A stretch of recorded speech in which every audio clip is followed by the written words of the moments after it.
আসসালামু আলাইকুম। লবঙ্গ পেজে আপনাদের আবারও স্বাগতম। আজকে একটি নতুন রেসিপি নিয়ে এসেছি, লইট্টা শুটকির ভুনা। এই শুটকিটা আমাদের বাসার সবাই খুবই পছন্দ করে এইভাবে আমি রান্না করলে। তো চলুন এর উপকরণগুলো দেখে নেওয়া যাক। প্রথমে নিয়েছি পেঁয়াজ কিউব, এরপর নিয়ে নিয়েছি লইট্টা শুটকি গরম পানিতে ভিজিয়ে থেতো করে নেওয়া। এরপরে একটু মোটা করে রসুন কেটে নিয়েছি, পেঁয়াজ কুচি, মরিচ ফালি, লবণ, হলুদ, মরিচ, ধনিয়ার গুঁড়া, আস্ত গরম মশলা এবং তেল। চলুন তাহলে রান্নায় চলে যাই।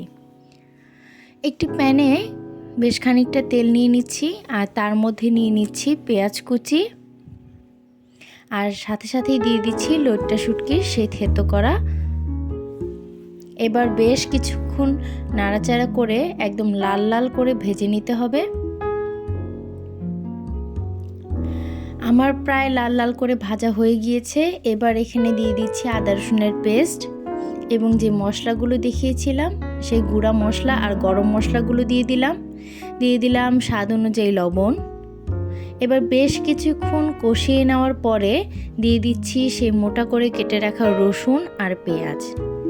এবারও প্রায় অনেকক্ষণ ভাজতে হবে, ভেজে কষিয়ে নিব এবং পেঁয়াজ আর রসুনটা লাল হয়ে সিদ্ধ হওয়া পর্যন্ত অপেক্ষা করব।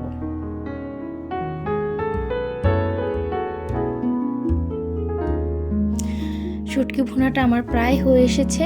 এখন আমি এখানে দিয়ে দিচ্ছি কাঁচামরিচ ফালি আর দিয়ে দিব ভাজা জিরার গুঁড়া। এবার 1-2 মিনিট একটু নাড়াচাড়া করে নামিয়ে নিলেই তৈরি হয়ে যাবে দারুণ মজার লইট্টা শুটকির ভুনা।